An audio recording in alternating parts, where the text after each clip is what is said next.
მოგესალმებით ყველას. მედია კავშირი ობიექტივი და გადაცემა პროფესიონალები და საზოგადოება აგრძელებს თქვენთვის მაუწყებლობას. ჩემი გამოშვების დღევანდელი სტუმარი გახლავთ საქართველოს კომპოზიტორთა და შემოქმედთა კავშირის თავმჯდომარე, კომპოზიტორი, პიანისტი, პროფესორი ბატონი გიორგი იგივე გოგა შავერზაშვილი. მოგესალმებით ბატონო გოგა, ძალიან დიდი მადლობა რომ ჩვენთან ერთად ხართ. ჩვენ დღეს რა თქმა უნდა გოგა შავერზაშვილის მიერ შესრულებულ ნაწარმოებებს მოვისმენთ მის ნაწარმოებებს მოვისმენთ ასევე ელენე შავერზაშვილის მიერ შესრულებულ ნაწარმოებებს გოგონას მიერ შესრულებულ ნაწარმოებებს და ვილაპარაკებთ საინტერესო თემებზე ასევე ჩვენ შემოგთავაზებთ პატარა ჭრაში სარეკლამო ჭრის დროს შემოგთავაზებთ 5 წუთიან სიუჟეტს რომელიც ეხება უცხოეთში მოღვაწე მცხოვრებ არაჩვეულებრივ უნიჭიერეს მანდილოსანს ქალბატონ ლეილა მჭედლიშვილს. ბატონო გოგა, დავიწყოთ იქიდან, საიდანაც იწყება ხოლმე. პატარა გოგა შავერზაშვილი, რომელიც იზრდებოდა სრულიად მუსიკალურ გარემოცვაში, გნებავთ ბაბუადან დაწყებული, შემდგომ მამა ცნობილი კომპოზიტორი, დედა მუსიკის მცოდნე, რომლის შესახებაც თითქმის ლეგენდები დადიოდა, თუნდაც იმის გამო, რომ 10 წლებში ასწავლიდა და იგი როგორც მას უყვარდა მოსწავლეები და თავისი აღზრდელები, ისე უყვართ დღესაც ქალბატონ აზადა, რაც თავარია ასწავლიდა არაჩვეულებრივ საგანს. ქართული მუსიკა თავისი ყველა ნიუანსით. სწორედ ეს გახლავთ ალბათ იმის მიზეზი, რომ პატარა გოგა შავერზაშვილმა ზეპირად იცოდა ქართული მუსიკის ისტორია, იცოდა ქართველი კომპოზიტორების ბიოგრაფიები და მაინც პირველად როდის მიუჯდა გოგა შავერზაშვილი ინსტრუმენტს და საინტერესოა ჩუმად უსმენდა ხოლმე პატარა გოგა მამის შემოქმედებას თუ ესე ღიად გადიოდა და ზოგჯერ ხელსაც უშლიდა ხოლმე. რაც შეეხება ერთი მოგესალმებით და დიდი მადლობა მოწვევისთვის და დავიწყებ იმით რომ შეშლით ნამდვილად ავუშვიდი. ძალიან ისეთი ჩუმი და წყნარი ბავშვი ვიყავი როგორც ყვებიან და მაგრამ ნუ რასაკვირველია იქ ოჯახში მთელი თქვენი ეს ემოცია დღეს გათმოვიდა ამ ინსტრუმენტზე. ესე იგი გამოდის ხო რაღაცა ისე საერთოდ ჩუმი ვარ და რაღაც ძალიან მიყვარს ხმაური და რაღაცა მაგრამ სამაგერტ ინსტრუმენტთან ხარ ზოგჯერ მეუბნებიან რომ და მე და ხმა მაღლა უკრავ. მე არაჩვეულებრივად უკრავთ ეხს ყველა დამეთან ხვდება.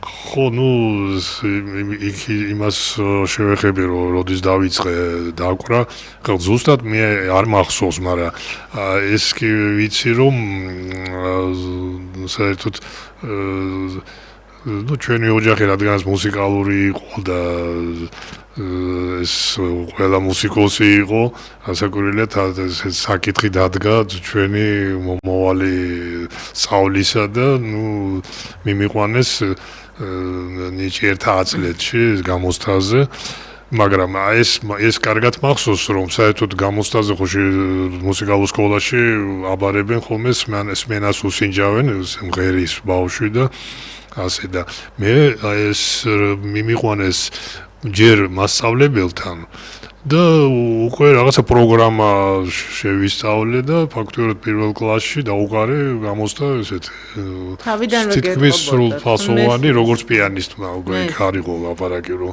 ვიოლინოზე წავა თუ ასე შემდეგ უნდა წასულიყო ფორტეპიანო ეს კი ესე იყო ხო და ნუ პირველი მუსიკალური ჩემი შეგრძნებები კი მახსოვს რაღაცა ეს ისეთი გზნობა მქონდა როცა რაღაცა ესეთ მუსიკას უსმენდი რაც სცენემლი მომდიოდა, ნუ მეცრემლებოდათ ხოლმე ესეთი მახსოვს ჩაიკოვსკის მე-6 სიმფონიის მეორე თემაზე ვტიროვდი და ეს რაღაცა მომენტები კი იყო, ესე რაღაცა შეგრძნება მქონდა.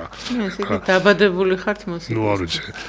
მამა ჩემი ცოტა კრიტიკულად იყო განწყობილი, რადგანაც ამბობდა რომ ეხლა ბაბუა ისეთი მონაცემები ქონა ბაბუას ეხლა ამას რო ქონდეს რა უჭირსო ესეთი და ნუ რა ვიცი მაგრამ ნუ რა ვიცი მაინც ამაზე ჩავაბარე საფორტეპიანოზე და რაღაც გარკვეული წარმატებები მქონდა.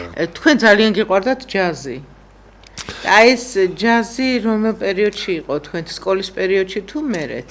ერთი ჯაზი ახლაც მიყვარს. ხა ბოდიში რა თქმა უნდა ჯაზის არ სიყვარული როგორ შეიძლება ეს მახსოვს როდესაც პირველად მოვისმინე მზიური ველის სერენადის ფილმი ვნახე და ძალიან იმოქმედა ჩემზე ამ ყველაფერი ჩათანუგა ჩუჩუსის მელოდიები და უკვე რაღაც 10 წლის ვიყავით რაღაცა და ავაწყე და უკრავდი მე ამას მყვებოდი რომ მამაჩემმა ამ პერიოდშივე იყიდა გერშვინის ოპერა ბორგი და ბესის კლავირი მოიტანა და მე თლიანი კლავირი არ შევისწავლე რაღაცა და ეს 10 წლის 11 ხო ნუ ხო და ზუსტად ხარ არ მახსოვს მაგრამ რაღაც არა 16 წლის ასაკში რა საერთოდ 16 წლის ასაკში უკვე რაღაც ჩამოყალიბებულად უკრავდი და საერთოდ მაინტერესებდა ეგ სფერო და კინომუსიკაც მომწონდა და რა ვიცი კიდე მომწონდა ესეთი ემოციური მაგალითად აი ალექსი მაჭევარენის მუსიკა იქ ჰოტელოდან ძალიან აი მავრიტანული ცეკვა იმიტომ რომ რაღაცა ელემენტები ალექსი მაჭევარენს აქვს იქიდან ცოტა იქიდან აი ესეთი ჯაზური და რაღაც ძალიან გამეხარდა როცა მე სადღაც 11 წლის მე-6 კლასში ერთად მოვხვდი ვატო ვახტანგ მაჭევარიანთან ერთად კლასში და მე მთელი ცხოვრება რაღაც გარკვეულ ერთად ვიყავით სკოლას დავამთავრეთ კონსერვატორიას დავამთავრეთ კონსერვატორიაში თქვენ პირველად ჩაირიცხეთ ჩააბარეთ ფორტეპიანოზე ხო? კი ფორტეპიანოზე ეს ხო მე როგორ აღმოჩნდით საკომპოზიციოზე მაგას მე მოვყვებით ეხლა უბრალოდ ვიდეო მინდა ვაჩვენო შევთავაზოთ მაყურებელს გთხოვთ ჩართოთ პირველი ვიდეო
ესე იგი ეხა საოცრება ბრძანა ბატონმა გოგამ.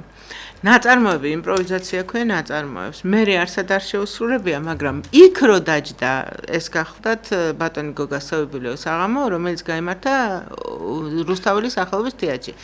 იქ როდესაც დაჯდა აი ამ კომპოზიციის შესასრულებლად, დაწერილი არ ქონდა არც მაშინ და არც ახლა არ არის დაწერილი ნოტები. უბრალოდ დაჯდა და ეს შეასრულა.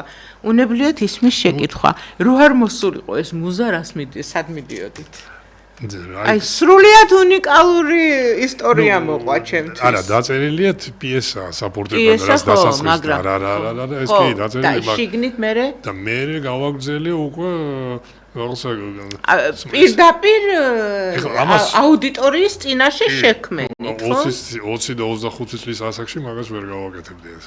ვერ გაბედავდით? არა, რაღაც აქ გამოცდილებაც ჰქონდა აი ამ რაღაც და ისე თემა ჰქონდათ, რომ აი ის როგორ უნდა გაგრძელებულიყო? არა, თითქმის არა. არა, ხო? და უბრალოდ ჰქონდათ საკუთარი თავის და ინსტრუმენტის იმედი? ხო, ინსტრუმენტის და ნუ ეგეთი რაღაცეების უკვე ვაკეთებდი ხშირად, აი იქ ჩანაწერებიც რა ჩანაწერები. კი, ბევრი. ნუ ზოგჯერ მიდევს ახლა მაგალითად ბოლოს კახაცაბაძის მელოდიებზე რომ არის აგებული. ნოტებიც ჰქონდა იქ რაღაცა, ნუ ცოტა რომ მელოდია ზუსტად რო იყოს რაღაცა და მე ვაკეთებ რასაც მინდა იმას ვაკეთებ. საოცრებებს იძახით ბატონო. თუ ის არის რომ მე ამის ჩაწერა მე მგონი ცოტა სისულელეც არის ნოტებში. სისულელე როგორ, ნუ გასაგებია. თორე ის უნდა იყოს დაიბადოს იმ მომენტში. მაყურებლის და მსმენელის თვალწინ, ხო? და ეხლა წინეთ ეს იკარგებოდა და ეხლა ტექნიკა გვაძლევს საშუალებას ეს ჩავიწერო და რჩება რა. ბევრი ჩანაწერი მაქვს როგორ რომ რაღაცა რომ მომივა. ჯვარი წერია. ეხლა ნუ თავში რაღაც და ვზივარ რომ ინსტრუმენტი და ჩავრთავ ტელეფონს და დაუკრავ და უკვე აქედან გამომდინარე უკვე ჩაწერილია და მე ნოტებს არ აღიარო.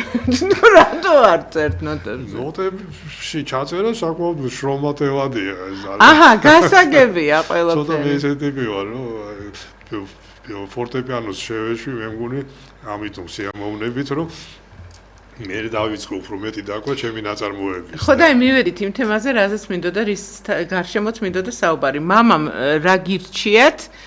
რატომ გირჩიათ რომ გადასულიყავით საკომპოზიციაზე? უბრალოდ თავიდან ხელახლა ჩააბარეთ, ხო? თუ გადახვედით. არა, დაასრულეთ ფორტეპიანო და ისეთი რთული გამოცდები ჩააბარე, ხო პირველად 68 წელს 18 წლის ვიყავი და ნუ რაღაცა დაუყარე და ისე ძალიან სუბუქა და რაღაცა და მე იყო უკვე 30 წლისა ვარ და უკვე მიცნობს ხალხი რაღაცა და უკვე პასუხისგებლობა უკვე სერტიდია. ეს იყო მამჩემა, ნუ როგორც ამბობ რომ მითხრა რომ ახლა შენგან რაღაცა დიდი რიხტერი არ გამოვიდაო და მოდი რაღაცას ხო წერო, ნუ ამ დროს მე უკრავდი უკვე რასაკურელია ჩემი მელოდიები ქონდა რაღაცა და ხო წერო რაღაცა, მოდი ჩაწერეო ესაო და ჩააბარე და ხო ხედავ კომპოზიტორები როგორ შედარებით სხვასთან შედარებით უკეთესადაც ცხოვრობენ და რაღაცა და ასე შეგვიძლია. და არა და გნებავთ ქართველი, გნებავთ უცხოელი მუსიკის მცოდნეები ბრძანებენ რომ თქვენ გაქვთ განსაკუთრებული მანერა შესრულებისა. ანუ შეიძლება ეხა რიხტერი იყო და კლაიბერნი იყო, მაგრამ საკმაოდ სერიოზულ პიანისტად მიიჩნევით და საკმაოდ მოთხოვნადი პიანისტი გახართ, როგორც წერენ უცხოელი კრიტიკოსები. ნუ მე ამას შეიძლება ისეთი ახსნა იმითი რომ მე მგონი ეს შემთხვევით არ მოხდა, ხო იცით ყველაფერი ზემოდან მოდისო და რომ როგორც დავიწყე მე კომპოზიცია მე ვთვლი რომ უკეთესადაც დაკვრა დავიწყე. და მამა მიცოდა. ხო, ნუ ეთქობა რაღაცა. ისე და ნუ რომ გავიხსენოთ ყველა ესეთი პიანისტი, ლისტი, კომპოზიტორ პიანისტი იყო. და შოსტაკოვიჩი ჩვენი ქვეყნის თითქმის ნახევარზე მეტი კომპოზიტორები პიანისტები. და ის ცნობილი არის რიხტერის კომპოზიტორი იყო. უბრალოდ მისი ფორტეპიანო უფრო საჭირო იყო ვიდრე მისი ნაწარმოებები ეთყობა და რაღაც ეხლა რახმანინოვი ორივე მხარეს იყო ერთნაირი თან როგორი იყო და ასე შემდეგ რა ვიცი ეხლა თქვენი პირველი ნაწარმოები რომელია? ჩემი პირველი ნაწარმოებია ძალიან ლირიული პიესა. რომელსაც მე ჩავიწერე მე ხა უყრავდი უბრალოდ არა ჩავიწერე ამასინად ჩავიწერე და დავარქვი შეხვედრა წარსულთან. რას ამბობ? ხო და ისე პირველ ნაწარმოებად ვთვლი იმას რომ რაც მე კონსერვატორიაში რომ დავიწყე გადავწყვიტე ჩავაბარები და მამაჩემმა მითხრა რომ მოდი ერთი საფორტეპიანო ნაწარმოებები დაწერე ერთი სავიოლინო ან რაღაცისთვის და როგორც მოთხოვნილება რაც ხო მე ჩვენ გვაქვს შესაძლებლობა და მე მოვუსმეთ უბრალოდ ეხა მინდა მიძღვნა ჩავთოთ თუ შეიძლება მე მინდა მაყურებელს ვუთხრა რომ ბატონ გოგას ვიდეოებიდან რამდენიმე ცოტა ადრე უნდა გაიყვანოს რეჟისორმა იმიტომ რომ სატელევიზიო გადაცემა და ფორმატი იმის საშუალებას არ იძლევა რომ სრულად შემოგთავაზოთ და ნაწილს სრულად შემოგთავაზებთ მაგალითად ეხა იყო სრულად შესრულებული ელენე რომ უკრავს ბატონი გოგაშვილი ისიც სრულად იქნება მაგრამ რამდენიმე ნაწარმოები იქნება ადრე გაყვანილი ასე რომ არ გვიწყინოთ გთხოვთ შემდეგი ვიდეო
ჩემი მოგწონს ის არის და დიდი მადლობა ჯაზის თაობაზე ქონდა საუბარი კაცს მიღმა და მოდით ახლა გავაგრძელოთ აი ჯაზზე აი რას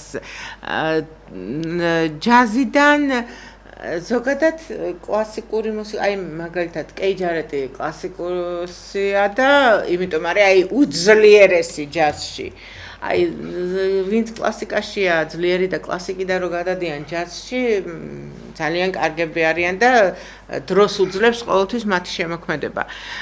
და აი თქვენთან პირიქით იყო, ჯაზით დაიწყეთ თუ არ ვცდები, ხო? იმიტომ ჯაზი გიყვარდათ, თუ კლასიკით დაიწყეთ. არა, კლასიკით დავიწყე ხო. კლასიკით დაიწყე. არა, კონსერვატორიას არ გულისხმობ, მანამდე გულისხმობ. მანამდე ხო დავიწყე იმით რომ რამადლიანად ანათებს და იმით რაღაცას ამას უკრავდი და სკოლაში და მე უკრავდი ჩვეულებრივ რაღაცა, მაგრამ აი სადღაც იქ მე უკვე ჯაზის ელემენტები წამოვიდა და რაღაცა. არც დაფიქრებულ ხართ ისე ალბათ, ხო? აბა ისი ჯაზია რომ დაფიქრებული მუსიკა ხარ. და უნდა დაფიქრებული რომ რაც მოგწონს და რაც და უცებ რაც გინდა რომ რა ხელმა რაც მოითხოვა. აი მაგალითად დილას რო ადგები და და რაღაც ნაბახუსებს და რა დაждები და აკორდს აიღებ და რა აკორდს აიღებ აი სახარ. ესე იგი ისე ყვება ბატონი გოგა მუსიკოსი სულ რო არ იყოს ადამიანი ალბათ მოანდომებს ინსტრუმენტთან მისვლას რა მე ხო და ჩემ თავს ეხლა სუფთად ჯაზმენად არ ვთვლი იმიტომ რომ ჩემ ცოტა ნარევი ნიჭიერი ადამიანი ყოველთვის ნიჭიერია. რაღაცა ელემენტებს რასაკვირველია ვიყენებ და მაგის გარეშე ჩემი მე მგონი არც ერთი ნაწარმოები არ არის. ეხლა ჩანაწერში აღარ აქვს, იმიტომ რომ ორი კონცერტი მაქვს დაწერილი, ჯაზური კონცერტია რა. ესე იგი ნომერი 4 და ნომერი 5 ერთს უკრავს ჩემი შვილი. და ნუ ეს გზელი ნაწარმოებია და მეორე არის ორი როიალისტვის მე და ის ალექსის ვასაძე უკრავთ კახიძის ორკესტრთან ერთად. ნუ აი რაღაცა ჯაზ კრარი რაღაც ჯაზის. ესე იგი ჯაზი, საფორტეპიანო მუსიკა სიმებიანი კვარტეტისთვისაც ხდება. არა, ნუ ესე ჟანრულად სიმფონიაც ამაქვს და მაგალითად ყველა მაქვს სფეროში ხარ. მესა მაქვს დაწერილი, ესეთი ცოტა ნარევი იქ სადაც მეორე ნაწილში შენ ხარ ვენახიც არის და რაღაცა მე აი ეს დავწერე 2000 წელს 99-ში სწორედ როდესაც ის 2000 წელი სრულდებოდა ქრისტიანობის და ну საერთოდ მაქვს სურვილი რომ ეს შევასრულო კი შევასრულები და იმიტომ რომ იწყება ლათინური ტექსტით შემდეგ სანქტუსი და ლათინური და შუაში ქართულია. ой, რა საინტერესო იქ. მე არის წამსი ლათინურად და ბოლო ნაწილია ლათინური და გერმანულიც არის. ну ცოტა ისეთი ხო არ გქონდათ ამის თაობაზე ილია მეორესთან საუბარი.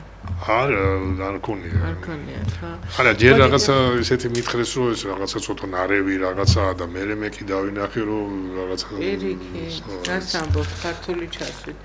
მოდით შემდეგი ვიდეო ჩავთოთ, ოღონდ აი ეს შემდეგი ვიდეო უკვე ადრე არის ცოტა გასაყვანი.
ალექსანდრე შავერზაშვილი და გისმენთ.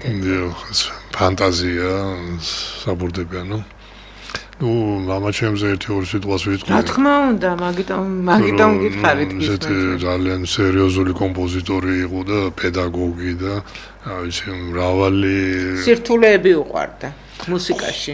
კი, და ისეთი, ნუ აი მე ცოტა უფრო თავისუფალ იმაში ვარ რაღაც უფრო თავისუფლების მოყვარული ვარ რაღაცა და ის რაც მე მომწონს იმას ვაკეთებ და არა რაც საჭიროა. გასაგებია. მაგრამ ეს საჭიროც ზოგჯერ საჭიროა. არა, მესმის ხო, ანუ უფრო იცავდა კანონებს თუ რას გულისხმობ მუსიკალურს? ხო, და ნუ საერთოდ ახლა 24 პრელუდია აქვს დაწერილი საფორტეპიანო, მერე პასაკალია და ფუგა, საერთოდ 4 ოპერა და საერთოდ როგორც პედაგოგი იყო ძალიან კარგი, ნუ ჩამოთვალო კომპოზიტორები, ვინც მაგის მოწაფეები იყვნენ, როგორ დაწყებული ბიზინა კვერნაძიდან, დამთავრებული ნუგზარ ვაწადი და სოსო ბარდანაშვილი და რა ვიცი კიდე არ გამოვჩეს ვაჟა. თავად მამა ვისი მოწაფე იყო ისიც? მამა ანდრია ბალანჩივაძის. აი.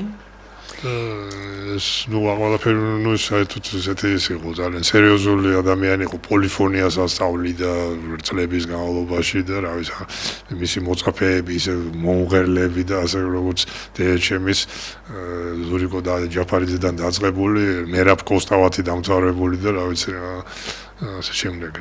და თქვენ ხართ ისეთ გარემოცვაში გაზრდილი, რომ ბავშვობიდან სულ აი ისმენდით მათ საუბრებს, გეთამაშებოდნენ, ეთამაშებოდით აი მეტრებს მუსიკალური სამყაროსას. თქვენი მამით დაწყებული რა თქმა უნდა. კი ბატონო, 57 წელს გადავედით იმ რა ქვია თამარ აღმაშენებლიდან მოსაშვილის ქუჩაზე კომპოზიტორთა სახლში, სადაც დავხვდნენ ნუ რეზოლაღიძეს, რეზობიძიას ვიცნობდი მანამდე და დანარჩენები შოთა მილორავა, ესე იგი ანდრია ბალანჩივაძე, სულხან ცინცაძე, ნიკოლოზ გუდიაშვილი, ბედიერია ერი, ვისაც აი ესეთი შავერზაშვილები, მილორავები, ლაღიძეები, ცაბაძეები, არაყიშვილები, დავითაშვილები, აი ეს ადამიანები მეღუნე თუხუცესი, ტიმა მეღუნე თუხუცესი ჩემი მეზობელი იყო ხნის განმავლობაში, აი სანამ აქ იყო და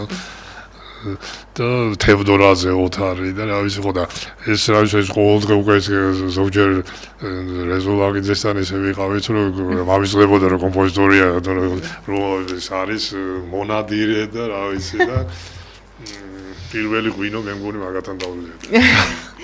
მოდით ახლა ცოტა ხნით შევისვენოთ და როგორც შეგვირდით უცხოეთში მცხოვრები ქალბატონის ქალბატონ ლეილა მჭედლიშვილის შესახებ პატარა ვიდეო ჩანახატი ნახოთ ერთად.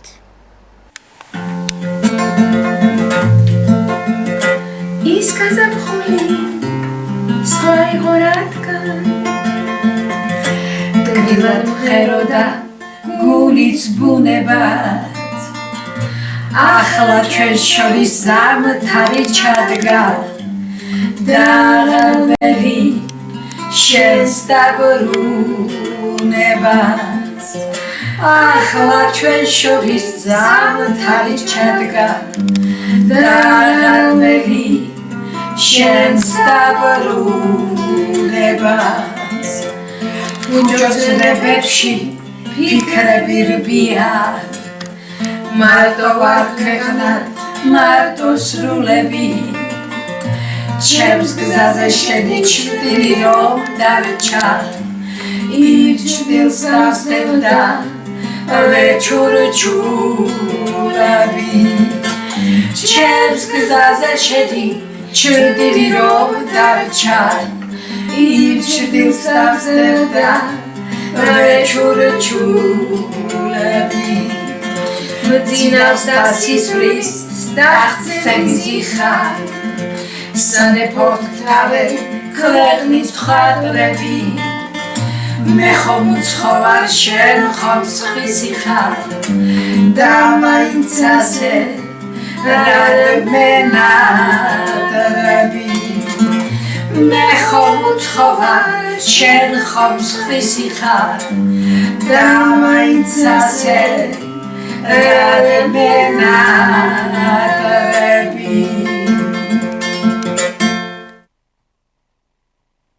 ბევრი სიახლეები მელოდებოდა აქ რა თქმა უნდა ის რომ დიდი ხანი არ არის რაც შევიძინეს ჩემი ყუდრო სახელოსნო სადაც ძალიან ბედნიერად გრძნობ თავს ჩემი ნახატები, ჩემი გობელენები, ყველაფერი რაც კი ასულ სიახლეებს ვეძებ და სიახლეები ჩემს ცხოვრებაში აი ეს დიდ ბედნიერებას მანიჭებს.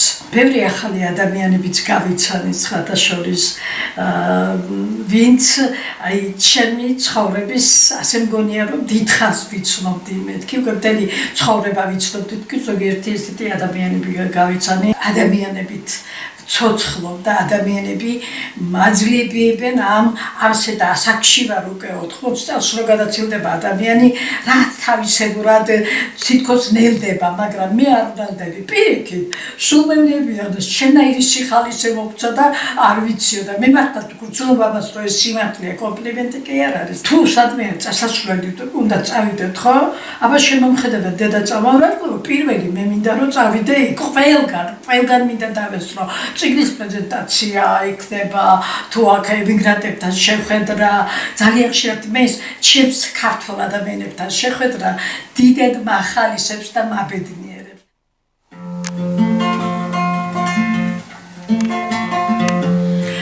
ოქტომბერში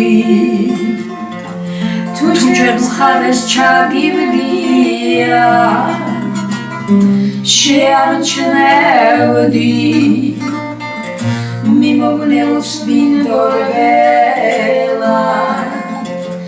ბატაძილა მარჯნის ფერი ყაფია იმერებში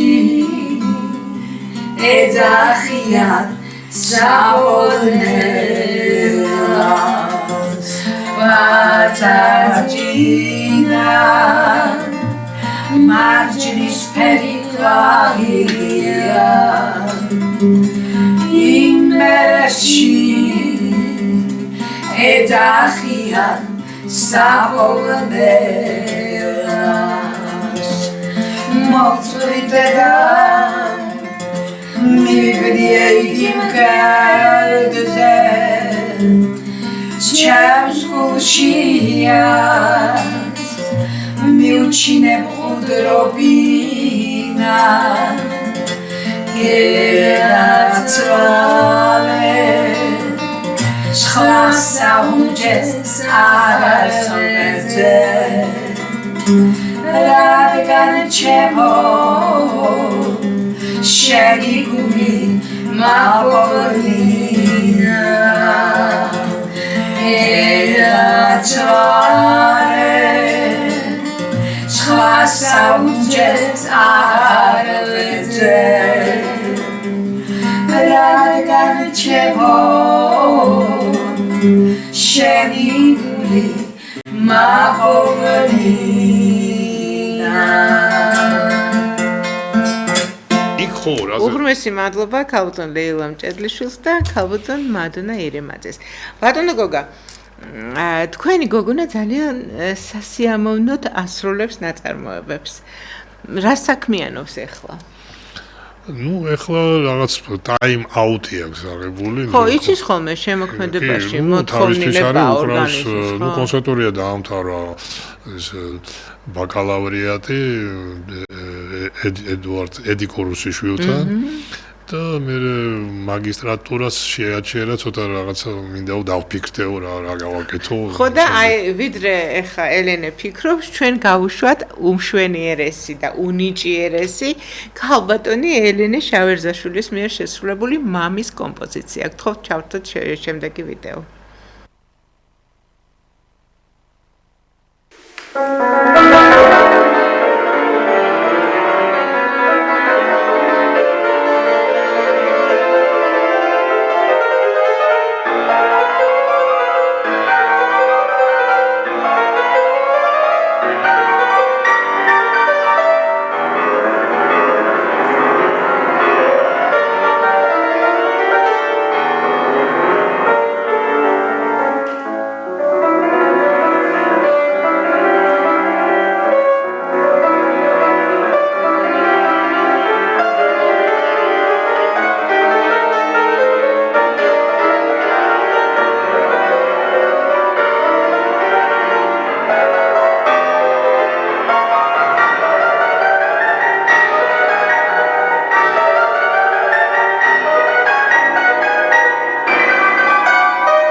არ ვიცი, სიტყვები არ მყოფნის, არაჩვეულებრივი ელინე შავერზაშვილი.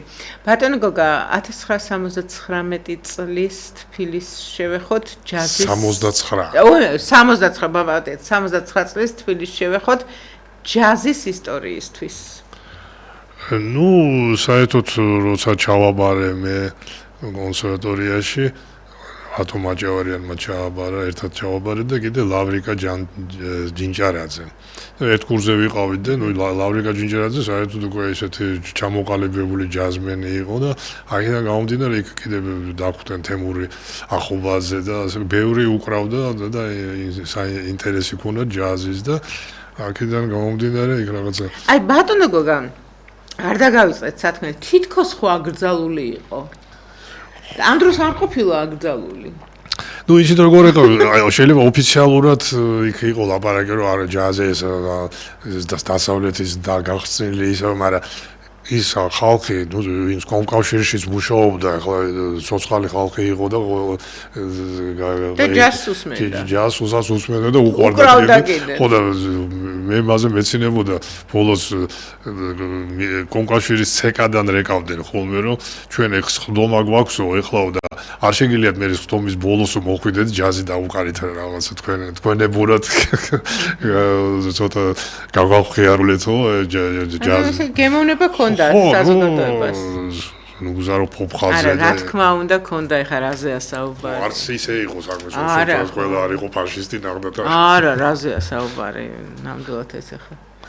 მოდით ეხა თქვენ ფანტაზიას კახაცაბაძის მელოდიებზე მოусმინოთ და დავბრუნდეთ ისევ ნუ ერთი სიტყვით ისინაც არ ვიტყვი, რომ რაღაცა ბოლო ხანს ისეთი ის მომივიდა ჯერ დაუკარი იქიდან ეთყობა იქიდან გამომდინარე მე რესტორანში რომ მუშაობდი მინდა თქვა 20 წელიწადი უჩა კორძაიასთან ერთად სხვადასხვა ადგილებში და იქ ნუ ესე რესტორანში ვიზით მარტო ჯაზით ვერ გახვიდოდი და ყველაფერს უკრავდი და დაწყებული რეზოლაღიძის და რაც კერესელიძე და ყველაფერი გიაყანჩელი და ასე შემდეგ და მე კონსერვატორიაში საღამოები იმართებოდა მარინა ჩიხლაძე ჩვენი მუზეუმის ხელმძღვანელი ყოველთვის აი გახსენების აღმოდა სულ მიხდებოდა ესეთი კომპოზიციები რეზოლაღიძის თემა მელოდიებზე მე თორაძე და ასე შემდეგ და ნუ ეს რაღაცა გადმოვიდა ახლა ჯვარწერია კახას აი ეს მიმართულება გავაგრძელე და გავაკეთე კახას მელოდიებზე პატარა ესეთი ფანტაზია. ბატონი კახაცაბაძე უახლოეს გამოშვებებში აუცილებლად იქნება გადაცემის პროფესიონალები და საზოგადოება სტუმარი. მას ჰქონდა სულ რამდენიმე დღის წინ არაჩვეულებრივი საღამო რუსთაველის თეატრში და სრული ანშლაგით ჩაიარა. ნუ ახლა კახაცაბაძე ყველამ ვიცით, რომ არაჩვეულებრივი მუსიკოსია და არაჩვეულებრივი ადამიანი. მოდით ახლა ჩავთოთ შემდეგი ვიდეო კახაცაბაძის მელოდიებზე და დავბრუნდეთ ეთერში.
Bravo, maestro.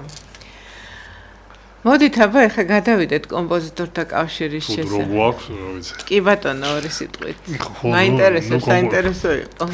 კი, კომპოზიტორთა კავშირში ნუ ჩვენ ახლა რაღაც ცვლილებები გვაქვს რამ ხრივ რომ ჩვენი ორივე შენობა რაღაც გარკვეულწილად გარემონტდა. ой, რა კაია, გილოცა. და დაემსგავსა უფრო რაღაც ცივილიზებულ სამყაროს ვიდრე იყო და ნუ თან ნაწყენები ვიყავით. რადგანაც ჩვენი ბორჯომის დასასვენებელი სახლი ნუ ჩვენი აღარ არის და რაღაცა და ნუ სახელმწიფო ნუ ვიღაცა მიყიდა, ნუ ვიღაცამ არა, მაგრამ ნუ რაღაცა ნორმალურმა ხალხმა და ისე რომ ქართველებმა? კი, გიორგი სვანიძეა ესეთი ბიზნესმენი, რომელიც ქართველებმა იყიდეს? ხო, რომელიც იქ გააკეთებს ისეთ composers resorts. ძალიან კარგი, ქუჩხეთშიც ხო გაკეთდა? ხო, აი ხო რაღაც ამდაგვარი და მე მგონი რაღაცა თან ესეთი რაღაცა რომ ჩვენ მართან გვაქვს ხელშეკრულებასავით მემორანდუმი უნდა დავჭეხა მოვაწეროთ ხელი რომ ის საკონცერტო დარბაზი უნიკალური იქ დაგეთმობათ ჩვენი იქნება უიმე არაჩვეულებრივია და იქ ყველგან იმ ინსტრუმენტები სადაც იყო როიალები ეგრეთ წოდებულ ლუქსებში და კიდევ ბევრ ადგილას ის ყველაფერი იქნება რა ხალხი უკრავდა იმ როიალებზე ბარემ ყველა რა ვიცი ისევ ჩამოვთვალე მეტრები არა ვიცით ყველა პირველი კოტეჯი გიაყარშელი მოდიოდა დასიძე თაკთაკიშვილი ხო თაკთაკიშვილიც კი იყო ბოლოს აი ბოლოს მე მახსოვს მას ბატონი ოთარი ნახე უკანასკნელად კი იყო ბალანჩივაძე და რას პირდება კომპოზიტორთა კავშირის შემოქმედებითი მხარე საზოგადოებას უახლოს მომავალში და ვასრულებთ გამოშვებას. ნუ აი ჩვენ ახლა ეს ფაქტობრივად ჩვენი პროექტი ჩატარდა კახა ცაბაძის საიუბილეო საღამო. საიუბილეო უკვე აღარ იყო. არა, საიუბილეო არ საღამო. საავტორო.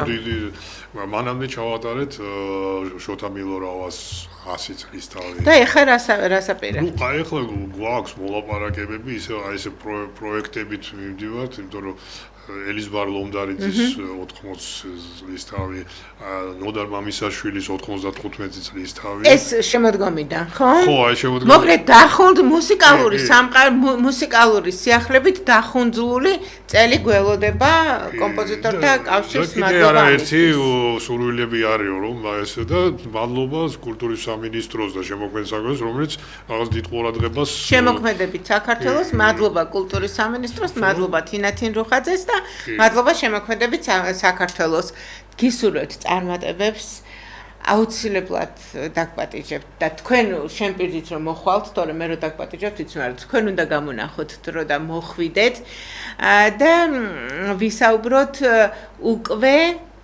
რამდენად მნიშვნელოვანია გემოვნებიანი მუსიკის მიწოდება საზოგადოებისთვის, პატარა ადამიანისთვის, პატარა ასაკიდან. კი ბატონო. დიდი მადლობა.